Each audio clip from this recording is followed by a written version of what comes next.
Muito bem, irmãos e irmãs, nós iniciamos hoje, durante o mês de maio, nós vamos estar aqui juntos, todas as classes dos adolescentes aos adultos, juntos estudando esse tema, a família no banco dos réus. Por que esse tema? Primeiro, a gente aproveita que a gente vive hoje um envolvimento maior do povo, por causa da política, nessas questões jurídicas, e a gente já tem visto, ouvido e se inteirado melhor dessas questões de ser julgado em primeira, em segunda, em terceira instância, e a gente tem entendido melhor um pouco essas questões jurídicas. E a gente então aproveita para a gente olhar para esse tema e entender que a primeira instância é o primeiro momento em que a gente vai estar falando sobre isso, e a ideia de que mais para frente a gente tenha outras instâncias desse julgamento. E por que julgamento? Porque a gente tem vivido hoje uma cultura, dentro da nossa cultura, um período e um tempo em que alguns valores e princípios que foram e que eram vividos na nossa sociedade foram colocados em xeque, foram questionados, e não só questionados, mas estão num processo de total retirada e aniquilação dentro da nossa cultura, também no que diz respeito à família.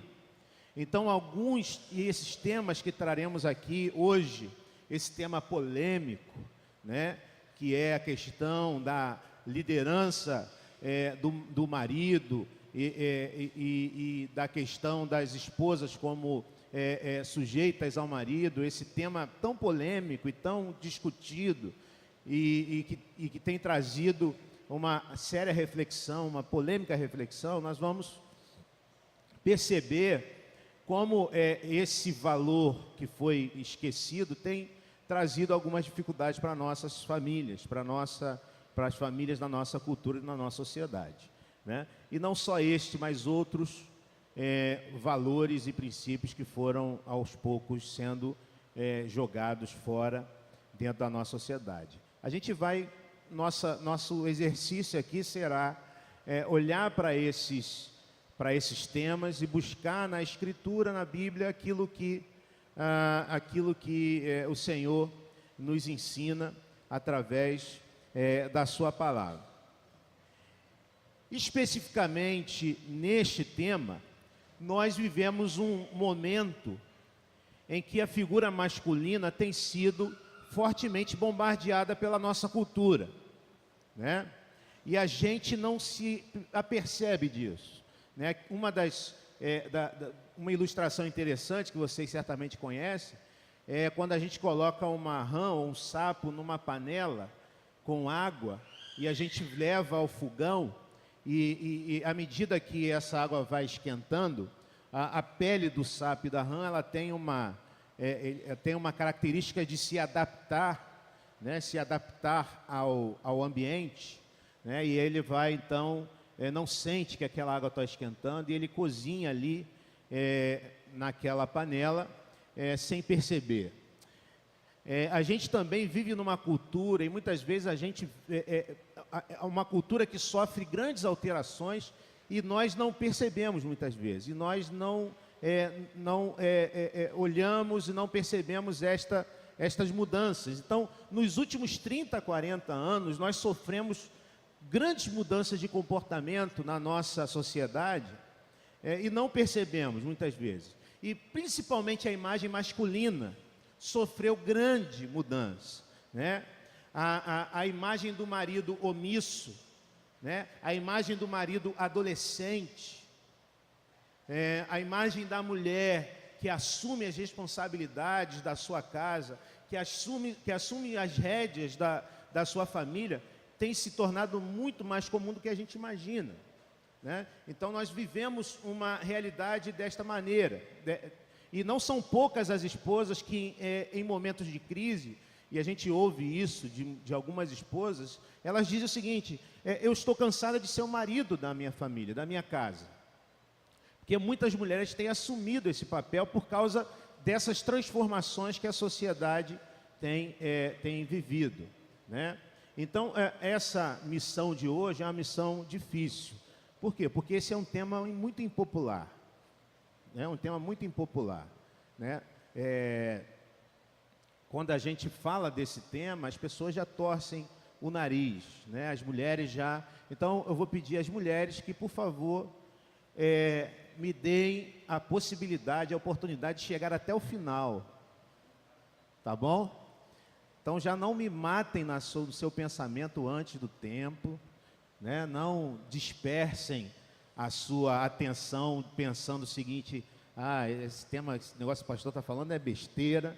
Me dá a oportunidade, me ouçam até o final, tá? E depois vocês decidem o que vocês vão fazer com o que a gente falou aqui, né? Oi? Isso, né? Porque há muita gente procurando igreja para ouvir uma mensagem que traga somente conforto ao coração, né? Tem muita gente que procura igrejas porque querem de noite dormir com tranquilidade. E vocês vêm aqui hoje, e eu tenho que informar, não só as mulheres, mas os homens, que a gente não vai dormir bem essa noite, né? E essa também é uma das funções da palavra, trazer nos confrontar, sobretudo quando vivemos numa cultura como a nossa, né? Então a palavra olharmos para esse tema e olharmos para a Escritura, porque a Escritura tem a nos falar sobre esse tema, não nos trará muita tranquilidade, pelo contrário, nos trará desafios, nos trará reflexões acerca daquilo que temos vivido na nossa cultura e na nossa sociedade, tá? Sobretudo para as mais novas, as adolescentes, as jovens, né, que já nasceram dentro dessa cultura. Muitas irmãs e irmãos aqui nasceram numa cultura um pouco diferente e viram todas essas transformações. Os mais novos já nasceram nessa cultura e têm até muito mais dificuldade, naturalmente, de entender e perceber o que a Bíblia quer nos ensinar a partir deste tema, né? Mas isso é bênção para a nossa vida, né? É bênção para a nossa vida, né? Para a gente entender a importância desse tema, a liderança masculina, a submissão feminina, a liderança do marido, né? Até melhor colocarmos assim, e a submissão da esposa. Mas para isso eu quero lembrar e olhar para dois momentos históricos na cultura importantes. O primeiro momento foi o avanço profissional da mulher. Mulheres nos últimos 50 anos saíram da frente do fogão e se tornaram mulheres no mundo corporativo, passaram a ocupar posições estratégicas no mundo corporativo, nos governos de uma maneira geral, né? Lideranças do mundo. Irmãos, eu não tenho dificuldade nenhuma com isso. Que mulheres aqui sejam mulheres que saiam da frente do fogão e ocupem, então, lugares importantes, estratégicos no meio da sociedade. Pelo contrário, isso demonstra que o que a Bíblia diz lá em Gênesis, no capítulo 1, quando Deus olhou para o homem e disse o que não é bom que ele esteja só. O homem não poderia por si só e sozinho cumprir o desafio de ser humanidade. É isso que o texto quer dizer. O homem não poderia por si só e sozinho ser esta humanidade se não fosse a mulher. É isso que Deus olha, é isso que Deus vê, né? Por isso Deus lhe deu a sua auxiliadora correspondente, a sua auxiliadora idônea.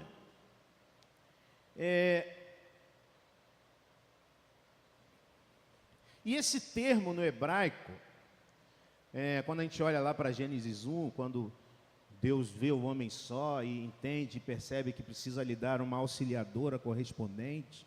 Esse termo no hebraico diz que a mulher não foi criada para estar nem à frente, nem atrás do homem. A mulher não foi criada para estar nem acima, nem abaixo do homem. Mas esse termo no hebraico tem a ver com ombro a ombro, estar ao lado.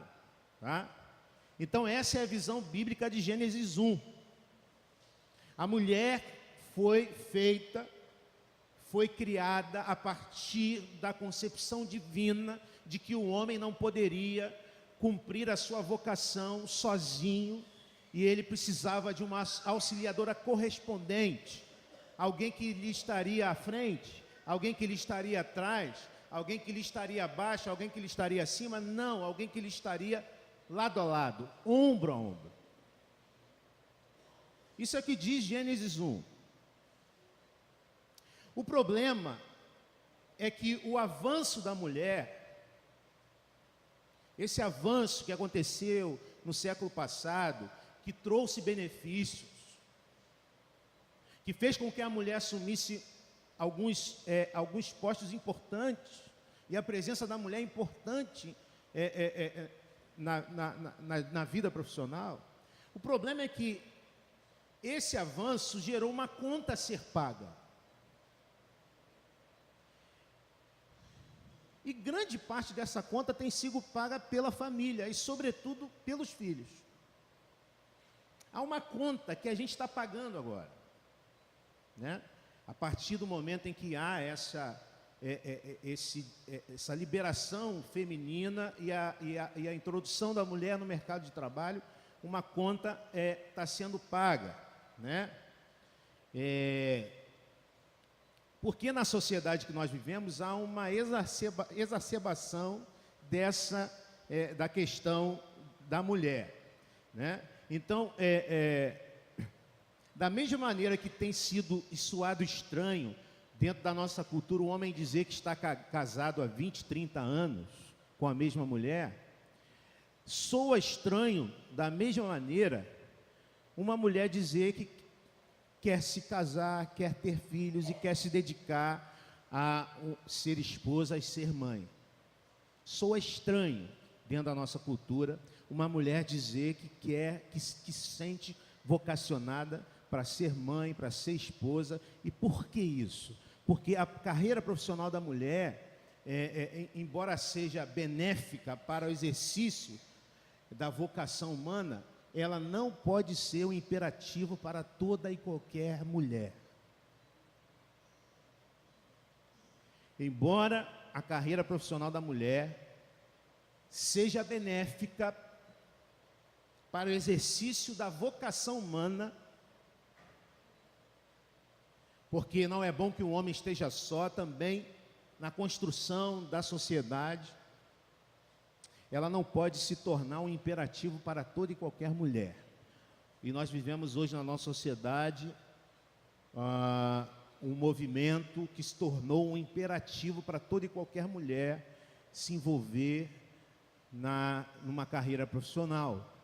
Uma mulher que diz que não quer, ela é mal vista dentro da nossa cultura, é vista como alienada, é vista como uma mulher que se contentou com a posição ou a imposição masculina, né? Então, essa conta que precisa ser paga e está sendo paga pela família, sobretudo pelos filhos, acontece porque a carreira profissional tornou-se imperativo e também porque a possibilidade da construção de uma carreira profissional pela mulher, em muitos lares, em vez de se tornar motivo de construção da família, se transformou em motivo de competição entre homem e mulher dentro da família. Vou repetir. O outro motivo porque isso gera uma conta que precisa ser paga pela família e pelos filhos, sobretudo, porque a possibilidade da construção de uma carreira profissional pela mulher Em muitos lares, não em todos, mas em muitos lares, em vez de se tornar motivo de construção dessa família, se torna e se transforma motivo de competição entre homem e mulher, para ver quem fica com o mico. E o mico, quem é o mico? Quem é o mico, irmãos? O mico são os filhos. O mico são os filhos. Os filhos se tornaram mico. E os dois, marido e esposa, cada vez mais arrumam mais compromissos fora de casa para se livrarem do mico, o cuidado da família. Infelizmente, muitos jovens casais iniciam a sua jornada familiar tendo como prioridade as suas vidas, a construção individualista de carreira profissional, sendo a família somente um pano de fundo de tudo isso. A família se torna só um pano de fundo desse projeto. No entanto, a família é um projeto como qualquer outro, um projeto que demanda planejamento, investimento, um projeto que demanda esforço, né? E a família demanda tudo isso. E aí, para muitas famílias, basta a gente se encontrar no final do dia, dormir junto, tomar um café da manhã no sábado ou no domingo juntos, ir para a igreja juntos e pronto. Estamos construindo uma família, e isso é mentira. Isso é mentira. O tempo prova para a gente que isso é mentira. O casamento vai ruir. Porque você vai ter mais coisas em comum com o seu amigo de trabalho, com a sua colega de trabalho, do que com o seu esposo. Do que com quem você dorme todo dia. É isso que nós temos vivido na nossa cultura e na nossa sociedade. Então, o avanço profissional da mulher foi uma bênção em muitos sentidos, mas deixou uma conta a ser paga pela família. E essa conta tem sido paga pela família, essa conta tem saído especialmente para os filhos. Vivemos hoje a cultura da terceirização da educação dos nossos filhos.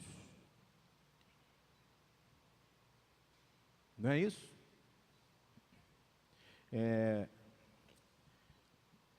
O pastor Ricardo Agreste conta uma história interessante, conversando com um amigo, e o amigo dizia o seguinte, começou a falar, tem que ir embora porque eu tenho que levar minha filha à terapia. E ele, mas por quê? A minha filha está muito deprimida, está com muito problema, está com problema na escola, e a professora dela chamou a gente, conversou, disse que está muito agressiva, e a gente vai levar ela à terapia. Que bom. E a esposa também? Está bem, ela agora passou passou num processo seletivo para trabalhar numa grande empresa, e ela vai começar a trabalhar nessa grande empresa. Aí ela vai deixar de dar aula, vai parar de dar aula? Não, ela vai conciliar as duas coisas. E aí o pastor parou e pensou, mas espera aí, e a menina? E a menina deixa a terapeuta cuidar dela, né? E a menina deixa a escola dar o jeito na vida dela. Vivemos nessa cultura, em que a carreira profissional, tanto do homem como da mulher, se tornou a prioridade na vida, na nossa sociedade. E aí vemos quem paga essa conta são os nossos filhos. Estava vendo um programa essa semana também, um programa Saia Justa do GNT. Não sei se alguém conhece. São as mulheres bem modernas, bem... Falando, e foi uma... na segunda é os homens e outro dia é das mulheres. E foi uma psicóloga falando sobre o suicídio na infância. E ela falava que o percentual de crianças que se suicidam, em pouco eu não lembro exatamente, mas aumentou quase 100% de 10 anos para cá. Quase 100% de crianças entre 10 e 12 anos que se suicidam. Interessante que elas falaram de tanta coisa, mas não citaram o problema da falta dos pais na vida dessas crianças dentro da nossa cultura. Porque é proibido falar disso, é proibido questionar a ausência da mulher na família por causa da sua carreira profissional. É proibido a gente falar sobre isso dentro da nossa cultura. Então, vocês lembram do ícone da Revolução Feminina na televisão, que era um programa chamado Malu Mulher? Quantos lembram desse programa aí? Malu Mulher, que era com a Regina Duarte, né? Não? Hã? Regina Duarte. Mulher divorciada e que resolvia todos os problemas, cuidava dos seus filhos sozinho e etc. E havia uma menina na época, né, a Maria Mariana, autora de um livro que virou uma peça de teatro, Confissões de Adolescente. E era uma espécie de filha da Malu Mulher, né, uma menina também à frente do seu tempo. Essa menina aí, não sei se vocês lembram dela, autora de Confissões de Adolescente nos anos 90. Maria Mariana já é uma quarentona agora, né? E ela, depois de muito tempo, ela diz interessante, numa entrevista à revista Época, ela diz o seguinte: precisamos unir a geração de nossas avós com a de nossas mães para chegar a um equilíbrio feminino. Ela está dizendo o seguinte: a geração da minha mãe foi a geração da revolução. Nós precisamos achar um meio termo, um equilíbrio entre a geração da minha avó e a geração da minha mãe. Ou seja, a revolução trouxe benefícios, mas trouxe malefícios. Precisamos encontrar um equilíbrio. Quero dizer às jovens do mundo de hoje que existe uma pressão para que elas sejam autossuficientes profissionalmente, sejam mulher e homem ao mesmo tempo, como se fosse a única forma de realização. Para isso, elas têm de desenvolver agressividade e frieza, que são características muito masculinas presentes na vida profissional, não é? Você se dá bem profissionalmente numa empresa, você precisa ser agressivo e ter frieza, ser pragmático. Sentimentos estes que não tem a ver com o que é ser mãe. O valor básico da maternidade é cuidar do outro, doar, servir. Nada a ver com o mundo competitivo do trabalho. Então, quando ela diz ser mãe, ela diz que o caráter da mulher é altamente forjado pela sua vocação, uma vocação que é da mulher, biologicamente, naturalmente, que é de ser mãe. E o mundo corporativo e competitivo do trabalho não favorece o desenvolvimento dessas características, né? Muito bem, então, o segundo grande movimento agora tem a ver com os homens, que é a confusão do homem enquanto ser masculino. Há uma grande confusão do homem na cultura contemporânea enquanto ser masculino. O psicanalista famoso, Contardo Caligares, ele diz o seguinte: o homem passou a não saber mais como ser homem. Alguns começaram a encarar o risco mortal na prática de esportes radicais como tudo o que lhes sobra de virilidade. Há outros que encaram a vida sexual como lugar onde eles deveriam provar a sua masculinidade. Deixa eu explicar e sistematizar isso para vocês. Até meados do século XX, duas figuras instigavam a masculinidade. Uma era o ser provedor.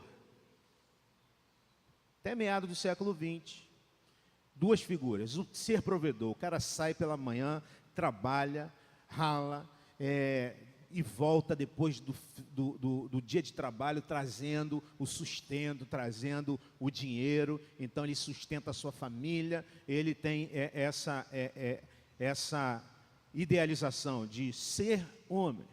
E o outro é o ser aventureiro, né? A aventura do empreendimento novo, a aventura de viagens fantásticas, né? Duas imagens e dois ideais do homem até metade do século XX.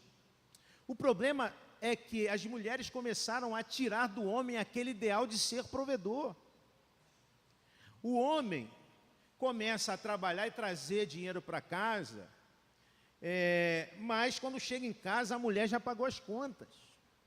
Ou em alguns casos a mulher ganha mais do que o homem, tem um salário melhor do que o homem.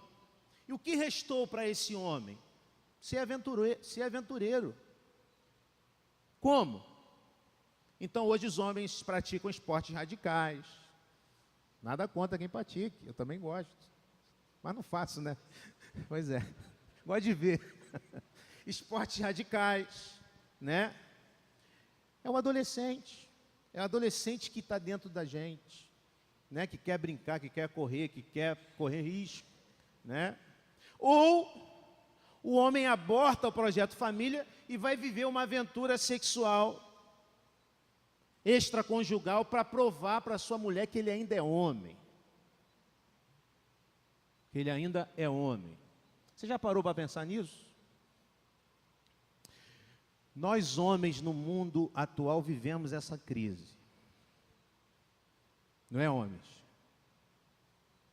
Nós vivemos essa crise, né? A liderança no contexto familiar, para muitos homens, ainda está atrelada ao poder econômico, né? E nos últimos 30 anos ainda houve, a reboque da liberação feminina, o aumento do custo de vida, né? O desenvolvimento de um hipercapitalismo que nós vivemos, né? Antigamente você tinha um trabalho, o homem tinha um trabalho, sustentava a família toda, dava para comer, dava para viver bem. Hoje o homem tem um trabalho, não consegue, tem 2 trabalhos, tem um, não consegue, aí arruma o segundo trabalho, não consegue, aí a mulher começa a trabalhar, ainda não dá. Por quê? Porque nós vivemos o desenvolvimento de um capitalismo cada vez mais faminto. Então, por exemplo, você comprava uma geladeira, quanto tempo durava a geladeira antigamente? Até acabar é ótimo. Quanto tempo? 30 anos? Prosdóximo, sei lá, 30 anos? 40, 50 anos? Se bem cuidada, 50, 60 anos. Hoje, quanto dura uma televisão? Uma geladeira? 10 anos. A minha tem mais um pouco. Tá bom, geladeira não é um bom exemplo, é porque celular não existia, né? Televisão, computador, celular, temos que comprar numa frequência muito maior do que antigamente. Temos que gastar mais. Hoje a televisão não basta. O sinal aberto e grátis não basta. Precisamos de ver a GNT, o saia justa. E aí a gente tem que pagar uma TV por assinatura. Não é isso? Ou seja, o homem que aprendeu que a liderança em casa, e essa não é a liderança bíblica, já digo de início, ele aprendeu que a liderança em casa é o exercício do poder econômico. Quando ele começa a voltar para casa e vê que a sua mulher já pagou as contas, ele começa a entrar em crise. Com essa crise, ele foca ou ser um meninão, adolescentão, vai para a academia para ficar fortão, né? Faz esportes radicais, para provar para si mesmo que é saudável, que tem saúde. Quando não se encanta por outra mulher, provando para a esposa que ele ainda é homem.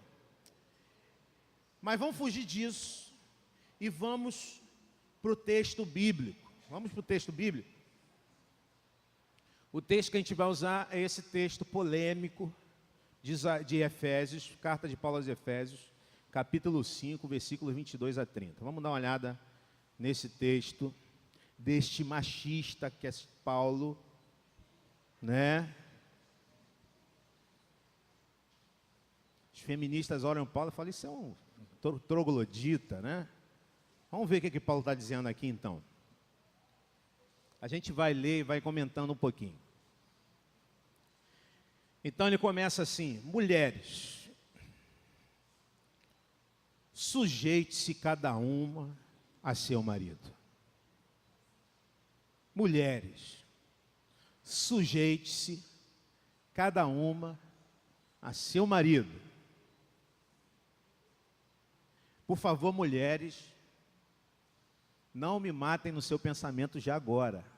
Repito, deixa eu chegar no final e depois você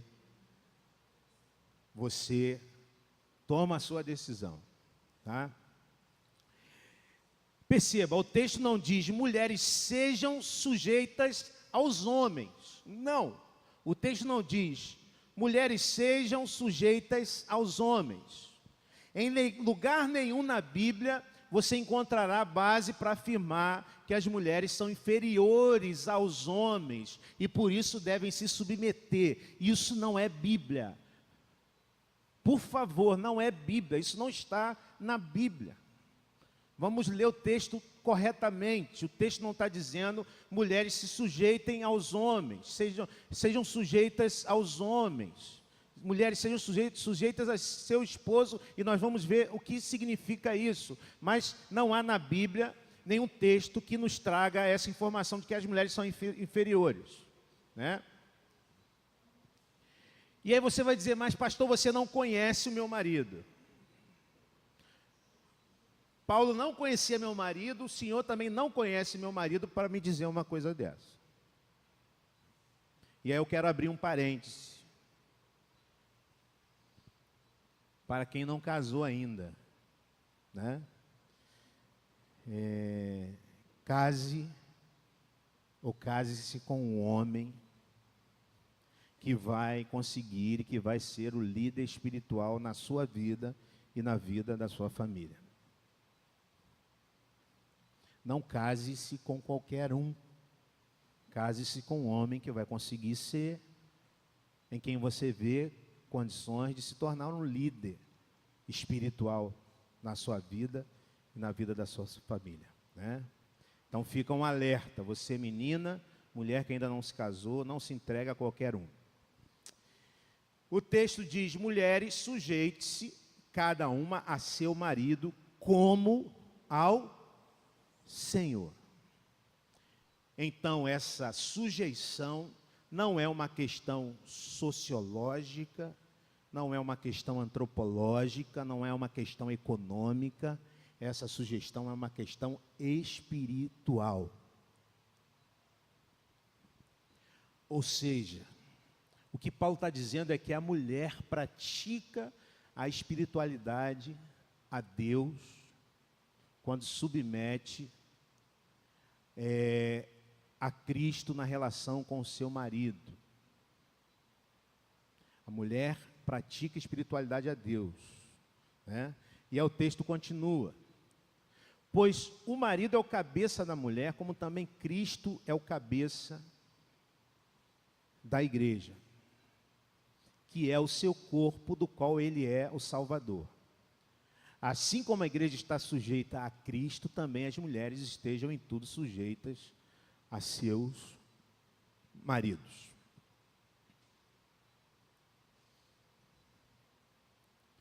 Esse é o melhor momento para acabar para os maridos. Para acabar o nosso estudo, o melhor momento é agora, para os maridos. Mas aí a gente tem que continuar, né? E o texto continua. Maridos, ame cada um a sua mulher, assim como Cristo amou a igreja e entregou-se por ela. Esse verso é um verso importantíssima. E a gente não consegue, dentro da nossa cultura, entender o poder bombástico deste versículo na cultura do século I, uma cultura extremamente, 1000 vezes mais machista do que a nossa cultura. Quando Paulo está dizendo isso. Quando Paulo diz isso dentro da sua cultura, as mulheres feministas iam dizer, Paulo é revolucionário. As feministas do primeiro século disseram, este Paulo é revolucionário. Quando ele diz que o marido tem que amar a sua esposa assim como Cristo amou a igreja. Ou seja, esse verso não está dizendo que esse marido é autoritário, esse verso não está dizendo que esse marido pode fazer o que bem entende na sua vida, na vida da sua esposa e dos seus filhos. Não. Este verso está dizendo que o marido é responsável pela vida da sua esposa, devendo inclusive entregar a sua própria vida em benefício da sua esposa.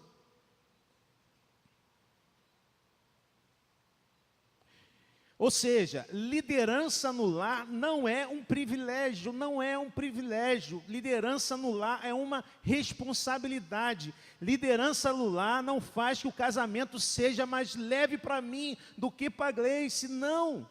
Pelo contrário, faz com que seja imensamente mais caro para mim como marido. Infinitamente mais dificultoso para mim como marido. Para você como marido. Não há lugar na Bíblia que diga, irmãos, que a Gleice terá que comparecer diante de Deus, dando conta de mim e de nossos filhos. Não há. Não há na Bíblia lugar nenhum que diga que o presbítero Alberto terá, que a Elane terá que comparecer diante do Senhor para dar conta de Alberto, de Raíssa e de Raquel. Não. Mas eu posso mostrar inúmeros lugares na Bíblia que dizem que Deus chamará o marido para perguntar o que fez da esposa e filhos. Os versos que se seguem, que nós não vamos mostrar aqui, nós vamos pular esses versos, falam de Jesus que apresentará no último dia sua igreja, sua esposa, diante de Deus. E a sua esposa será apresentada como? Sem ruga, sem mácula, bonita, gloriosa. Não é isso que está aí? Isso me faz pensar, irmãos, que nós maridos teremos que apresentar nossas esposas diante de Jesus. E aí há duas opções. Ou Jesus vai dizer assim, sua esposa está...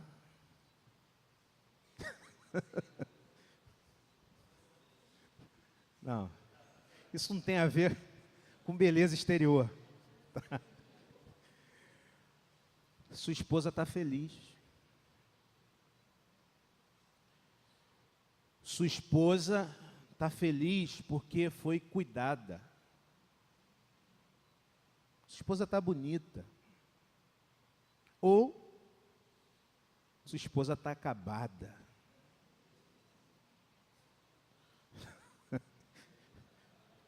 Sua esposa viveu o inferno na terra. Sua esposa viveu uma vida de depressão. Sua esposa chega diante de mim com lágrimas nos olhos.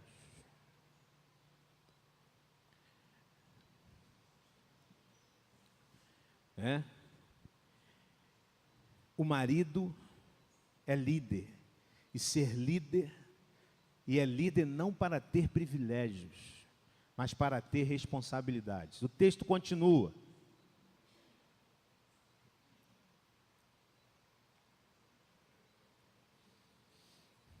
Da mesma forma, os maridos devem amar, cada um a sua esposa como ao seu próprio corpo. Quem ama a sua mulher, ama a si mesmo. Isso é revolucionário para o tempo, primeiro século. Além do mais, ninguém jamais odiou o seu próprio corpo, antes o alimenta e dele cuida, como também Cristo faz com a igreja. Aqui o paralelo o marido na relação com a igreja, o Cristo em relação à igreja e o marido em relação à sua esposa. E termina, pois somos membros do seu corpo. Qual o imperativo de Efésios 5 para os maridos? Irmãos, amem suas esposas. Qual o segundo imperativo de Efésios 5 para os maridos? Amem suas esposas. E o terceiro? Amem suas esposas, né? Então precisamos amar nossas esposas. E lembramos que amar não é meramente um sentimento, mas amar é atitude. Amar é ter atitudes que demonstram esse amor de forma concreta, né? Eu diria que amar a nossa esposa é casarmos com ela todos os dias de novo, através de atitudes concretas. Então, irmãos, deixa eu organizar, sistematizar de uma maneira mais fácil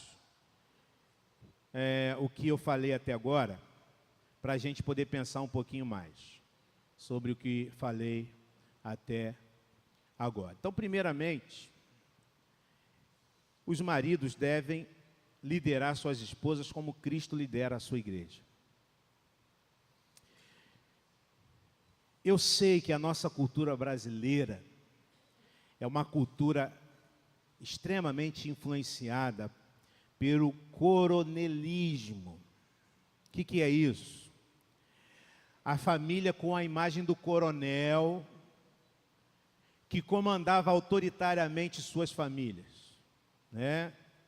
E aí essa imagem do coronelismo antigo traz para as mulheres aquela ideia do abuso físico, do abuso emocional, do abuso psicológico de homens que se acharam donos, no sentido pior, das suas esposas, que comandavam a braço de ferro suas famílias. Uma liderança muito diferente da liderança servil de Jesus. E aqui que está a grande diferença do texto e da nossa percepção e concepção de liderança na família. A liderança que Paulo está dizendo é a liderança comparada com a liderança servil de Jesus Cristo em relação à sua igreja.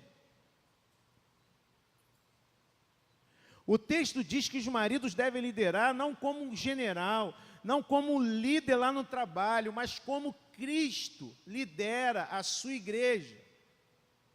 Como Cristo lidera a sua igreja. Lembro-me de um texto bíblico, de certa vez, os discípulos de Jesus, que tinham como referência de liderança o governo de Pôncio Pilatos, de Herodes e do imperador César, do César imperador, perguntam a Jesus quem estaria do lado dele para liderar, para governar. E qual foi a resposta de Jesus? Jesus quebra a perna daqueles discípulos. Ele figura, tá, irmãos? Você não conhece bem e vai achar, pô, Jesus quebrou a perna de alguém. Jesus responde, dizendo que o seguinte: no reino dos céus, o maior é quem serve. Porque eu vim não para ser servido, mas para servir, é o que Jesus diz aos seus discípulos. Logo, se algum de vocês quer ser o maior, ou seja, quer ser o líder, em outras palavras, seja o que serve.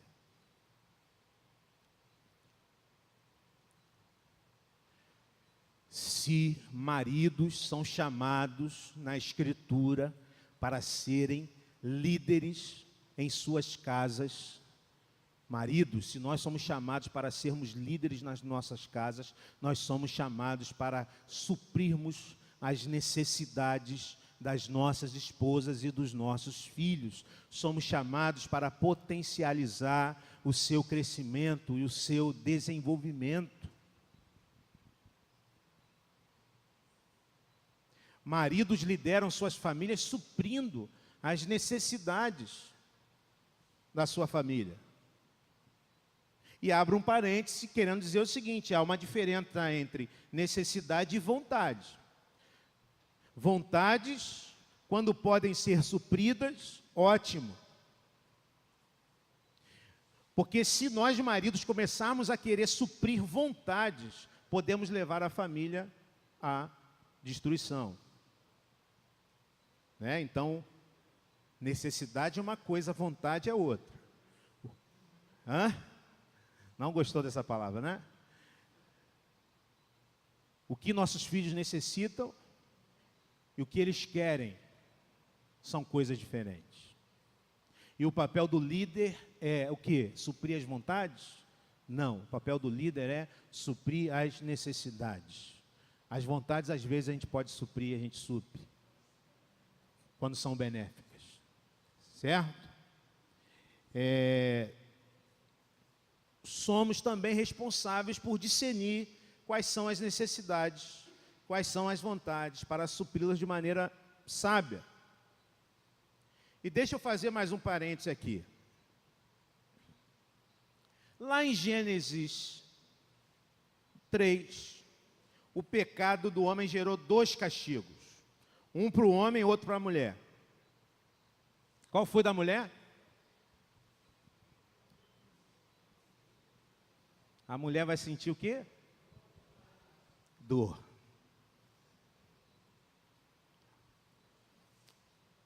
Qual foi do homem? Tem que trabalhar? Não. Trabalhar não é castigo. Isso é a imagem do catolicismo medieval. Trabalhar é bênção. A gente já estudou isso aqui. O trabalho agora vai ter que suar. Você vai ter que se esforçar, você vai ter que ralar, você vai ter que suar, você vai ter que transpirar. O que acontece hoje, irmãos? Homens suam, se esforçam, trabalham sim. Homens sentem dores de parto? Não. O que acontece hoje, irmãos? Mulheres sentem dores de parto? Mais ou menos, né? As mulheres estão querendo ir tudo para cesariana. Mas a dor é a dor da gestação, né? E as mulheres têm que suar, trabalhar? Tem. Homens, para muitas das nossas esposas isso é muito pesado. Porque, irmãos, há mulheres que chegam a um determinado momento de sua vida e percebem que é necessário dar uma parada, que é necessário cuidar da família. Algumas mulheres chegam, querem trabalhar e conseguem, estudam, trabalham, mas chegam em algum momento, elas percebem que precisam cuidar da sua família, que precisam cuidar dos seus filhos, e aí entra um problema. Alguns de nós, homens, nos acomodamos nessa situação e nos esquecemos da nossa responsabilidade. E não percebemos que a mulher está sobrecarregada, não percebemos que a mulher está deprimida, não percebemos que ela está infeliz. É minha responsabilidade, é tua responsabilidade resolver esse problema. Se a tua esposa está infeliz, está deprimida, é nossa responsabilidade como maridos, como líderes, resolvermos esse problema.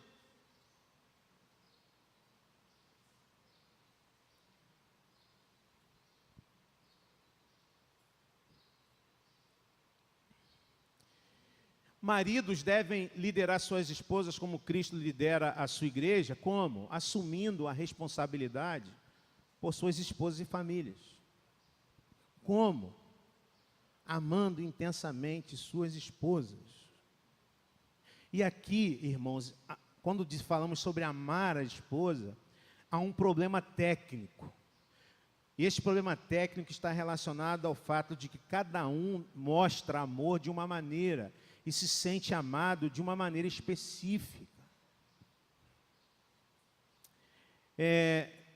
O que isso quer dizer? Via de regra, a gente ama do modo como a gente gosta de ser amado. Tá? Por exemplo, eu me sinto amado quando alguém tem uma atitude bondosa para comigo, uma atitude, tá? É a maneira que eu me sinto mais amado. Quando alguém faz alguma coisa, tem uma atitude em relação a mim, eu me sinto amado, né? E é assim também que eu gosto de demonstrar amor, com atitudes concretas, né?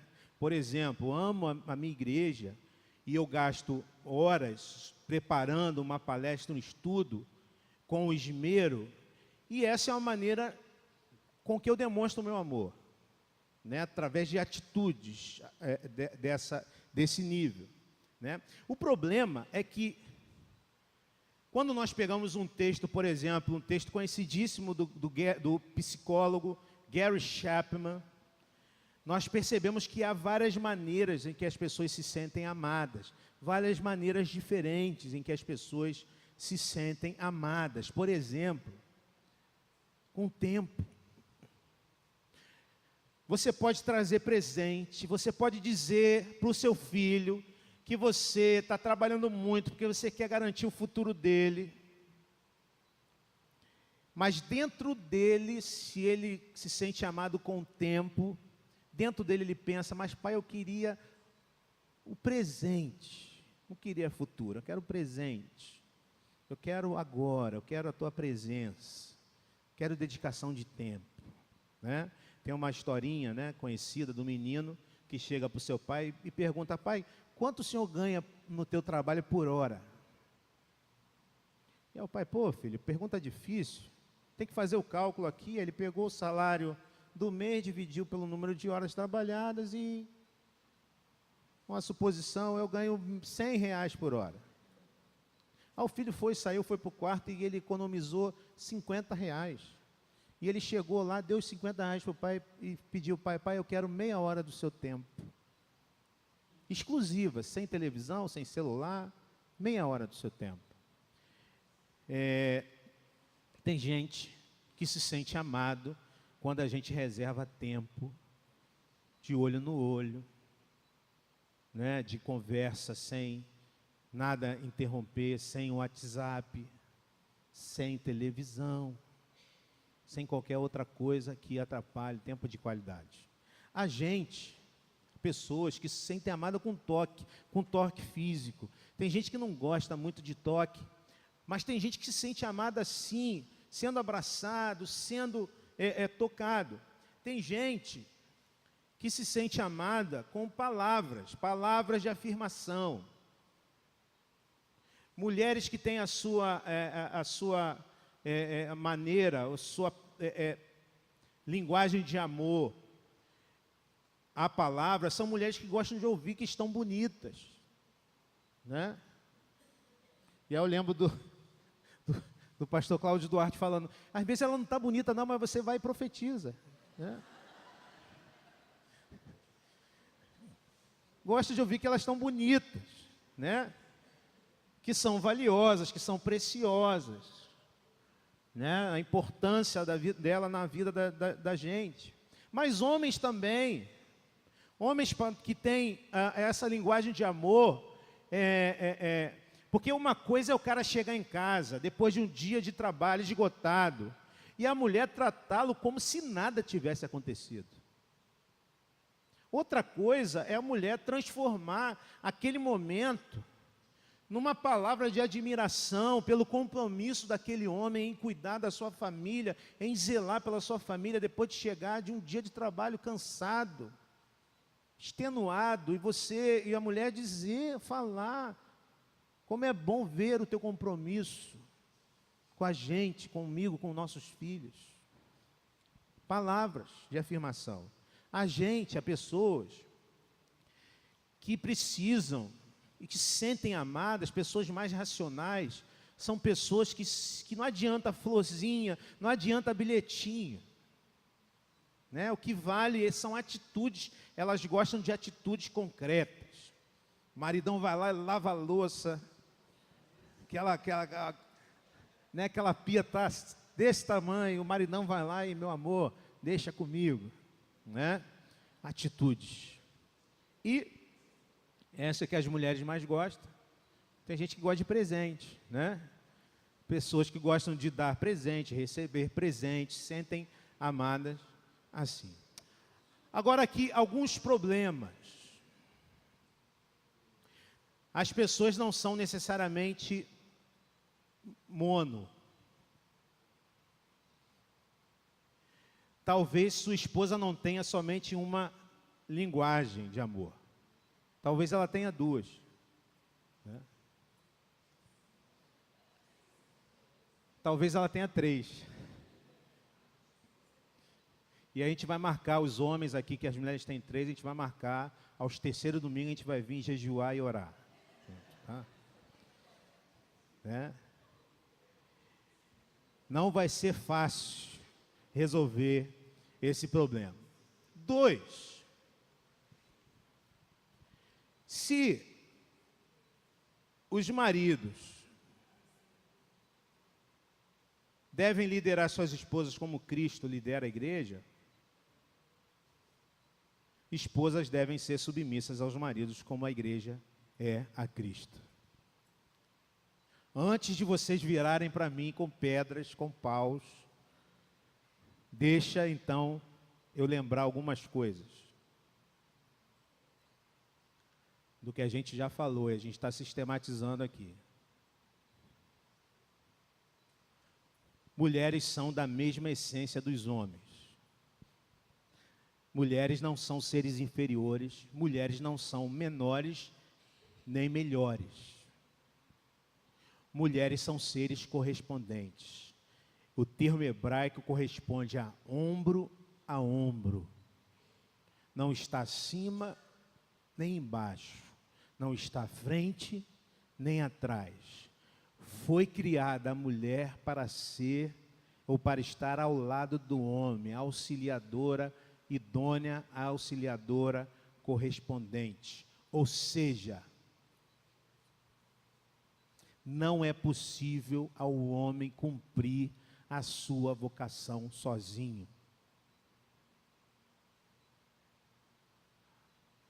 Não é. Deus olhou o homem sozinho e disse: não vai dar certo. Esse camarada sozinho não vai dar certo. Foi o que Deus disse. Né? Não vai rolar. Porque o mundo do homem é um mundo por demais pragmático. O mundo do homem é um mundo por demais materialista. Esse é o mundo do homem. Quando mulheres se fazem presentes no mundo dos homens, o mundo pragmático, o mundo materialista se torna um mundo mais amável, se torna um mundo mais respeitável, se torna um mundo mais sensível. E segundo, não é possível o homem cumprir sua vocação sozinho e a mulher cabe a missão de auxílio ao homem no exercício da vocação humana. Falei uma palavra proibida. Auxílio. Quer dizer, pastor, que eu sou uma simples auxiliar do meu marido? Pois é, no mundo, na cultura que a gente vive, auxiliar não é o auxiliar aquele que não é competente para ser o chefe. O auxiliar o auxiliar de qualquer coisa é visto como menor do que essa qualquer coisa. Não é assim? Eu sou auxiliar administrativo, eu sou auxiliar de não sei o quê, eu sou, né? Então, olha só, larga a mão desse conceito e vem para o conceito bíblico. Larga a mão desse conceito e vem para o conceito bíblico.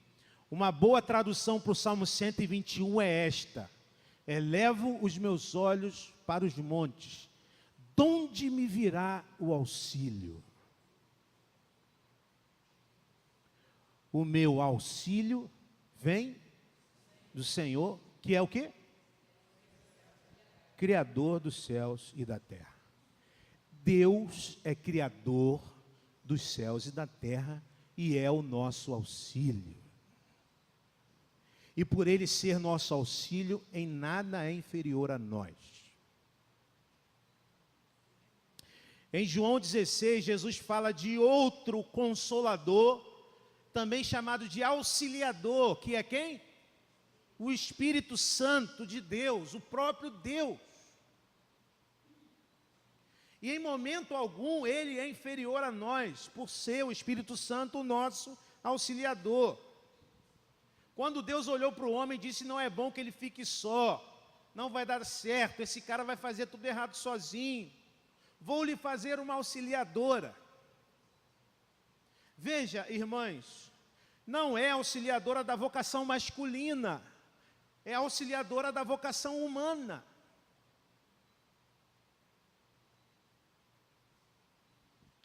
Interessante o que diz a Maria Mariana.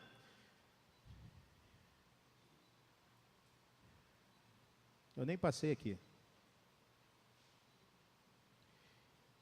É interessante o que diz a Maria Mariana, um dos ícones da revolução feminina no Brasil. Ela diz o seguinte: todos merecem respeito, espaço, mas o homem tem uma função no mundo e a mulher tem outra. Homem e mulher estão no mesmo barco, no mesmo mar. Há ondas, tempestades, maremotos. Alguém precisa estar com o leme na mão. Os dois não dá. Deus preparou o homem para estar com o leme na mão, porque ele é mais forte, tem raciocínio mais frio.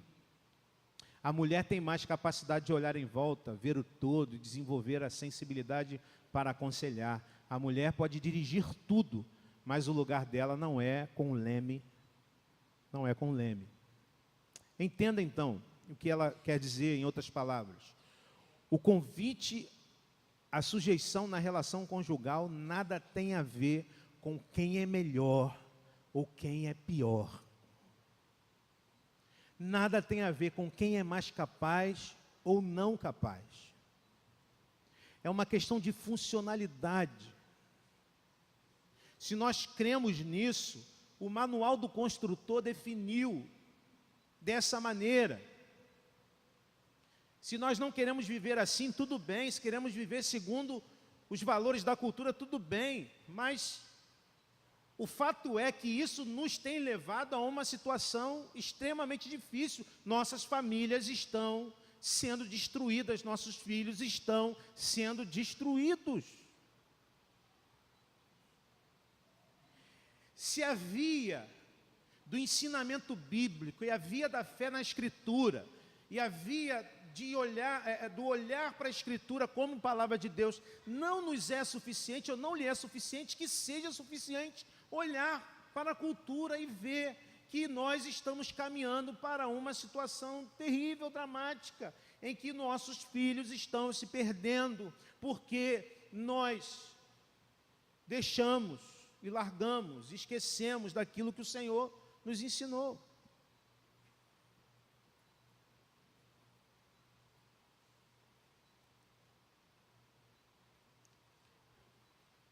Então, esposas devem amar, devem ser submissas aos maridos como a igreja a Cristo, tendo a submissão como exercício de espiritualidade, não de inferioridade, e tendo a submissão como manifestação de respeito a seus maridos. Ou seja, homens exercitam espiritualidade, amando suas esposas como Cristo amou a igreja, e mulheres exercitam sua espiritualidade sendo auxiliadoras de seus maridos na missão da vocação humana. E B, esposas devem ser submissas aos seus maridos como a igreja é a Cristo, tendo a submissão como manifestação de respeito a seus maridos. Lá no versículo 33 do texto, que não está aqui, diz o seguinte: portanto, cada um de vocês também ame a sua mulher, como a si mesmo, e a mulher trate o marido com todo respeito. Mulheres precisam de amor, homens precisam de respeito. Isso não quer dizer que mulheres não precisam de respeito e homens precisam de amor. Mas prioritariamente mulheres precisam serem amadas, têm necessidade de serem amadas, precisamos descobrir como demonstrar isso. E mulheres, uma dica para as mulheres: Mulheres, maridos gostam de serem amados também, mas eles se sentem amados quando são respeitados. Se você critica o seu marido na frente dos filhos, seu marido não se sente amado. Se o seu marido acorda de manhã, trabalha, rala e nunca escuta uma palavra de admiração, seu marido não se sente amado.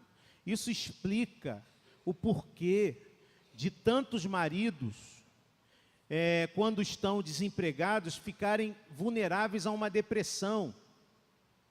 Porque se existe uma forma de um homem se sentir importante, é poder se responsabilizar economicamente pela família. Para a gente estar chegando no final já. Esse psicanalista, o contado Caligares, ele diz o seguinte: o sujeito está se matando no trabalho, mas lamenta o fato de não ser um Indiana Jones. Falei do super-herói? Está chegando. Na média, ele pode ter tudo o que quiser. Casa de praia, viagens para o exterior uma vez por ano, mas lhe falta a dimensão do heroísmo.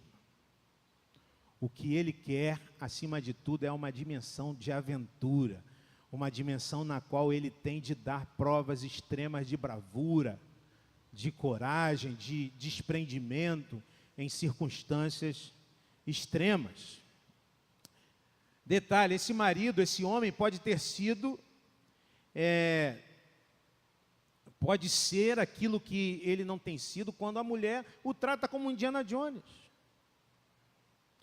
Sabe, a aventura de sair de manhã de casa, sair de manhã cedo, enfrentar os inimigos, os bandidos. Né? De manhã, tá rindo, Roberta, já? Enfrentar os inimigos, sobreviver a todos os perigos do trabalho. Né, Gilmar? Ser assaltado por aí, né? Voltar para casa cansado, ferido, mas feliz em encontrar alguém que o valoriza. Homens têm necessidades paradoxais. De um lado, eles precisam se sentir um Indiana Jones, um Jack Bauer, um Wolverine, para os mais novos. Né? O homem tem essa necessidade, né? Garras de aço. Não é isso? Quer ver como isso fica muito claro? Você está com as amigas em casa, fazendo aquela social, e aí você não consegue abrir a tampa do vidrinho de azeitona. Aí o que você faz? Meu amor, não consegui abrir, abre para mim. Eles gostam disso. Esse é um momento especial na vida do homem. Olha na cara dele, olha na cara dele. Aí ele faz, né? Ele pega aquele negócio, bota aqui no peito e faz a força. E quando estala, ele dá uma olhadinha para você. Não é isso? Você já reparou isso? Ah, a Roberta descobriu isso agora, né? Ele tem esse desejo de ser respeitado como alguém que, sabe, que cuida, alguém que protege. Ele precisa dessa dimensão do heroísmo, do Wolverine. Mas interessante como essa necessidade é paradoxal. Ao mesmo tempo que ele precisa ser esse super-herói, não só para a esposa, mas também para os filhos,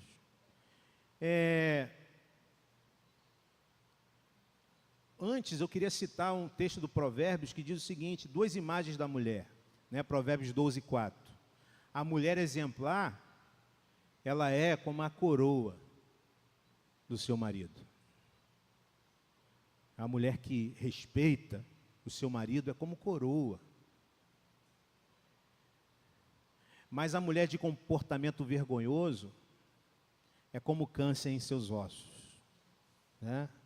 A mulher que respeita é uma mulher que abençoa, que levanta o seu marido. A mulher que não respeita é a mulher que é como um câncer nos ossos. Disse que o homem é um ser paradoxal, porque por um lado eles querem ser respeitados e visto como Indiana Jones, como Wolverine, Mas, por outro lado, diz o contado Caligares, que a queixa dos homens é que, agora, elas não têm mais tempo para eles, que não cuidam mais deles. E a verdade é que eles querem muito ser cuidados. Não é paradoxal isso? Nós queremos ser os super-heróis, provedores, heróis da família, mas ao mesmo tempo a gente quer ser cuidado. Por quê? Porque nós também somos frágeis, porque também nós temos limitações, porque o homem também é frágil e tem limitação. Para a gente pensar e para a gente praticar. Maridos, sejam responsáveis e amem as suas mulheres. Queria que você, marido, saísse daqui pensando seriamente no que significa você assumir a responsabilidade sobre sua esposa e família. Não é só levar dinheiro para casa. Responsabilidade emocional, responsabilidade espiritual. É muito mais difícil ser líder dentro de casa. Mulheres, sejam auxiliadoras e respeitem seus maridos. Não sejam competidoras. Você não está junto com seu marido para competir. Quem vai ficar comigo? Não. Se você trabalha, se você escolheu trabalhar, trabalhe, mas seja construtora junto com seu marido dentro da sua casa. Né? Vocês precisam do amor deles e eles precisam do seu respeito. Maridos, tornem o trabalho de suas esposas mais fácil. Como? Sendo respeitáveis e amando suas esposas. Né? É mais fácil uma mulher respeitar um homem que é respeitável. Se você não é respeitável, como que sua mulher vai te respeitar? É mais fácil a mulher respeitar o homem que se preocupa com as questões da família, que está realmente interessado no bem dela e de seus filhos. É mais fácil a mulher respeitar um homem que a ame, que demonstre isso. Quarto, mulheres, sejam amáveis, respeitando seus maridos. Deus criou a mulher assim, relacional, afetiva, cheia de intuição. É como as mulheres, via de regra, são. Eu percebo que muitas brigas não chegam a lugar nenhum, porque muitos homens veem do outro lado, em vez de uma mulher batendo boca, um outro homem batendo boca com ele. Né?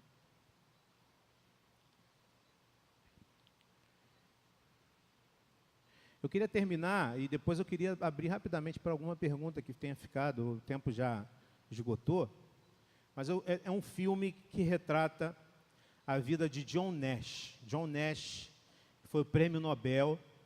O nome do filme você deve ter visto já, Mente Brilhante.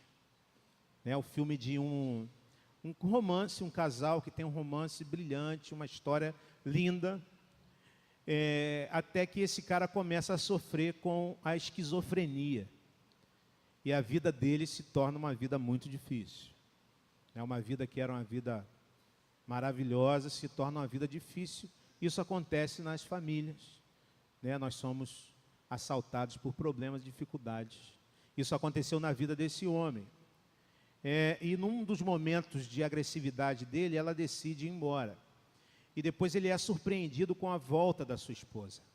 E ele pergunta o que ela faz ali, e ela responde: aqui é o meu lugar. No final da história, no momento de glória desse homem, que ele ganha o prêmio, no momento Indiana Jones, do John Nash, do Wolverine, ele olha para ela e reconhece uma auxiliadora correspondente.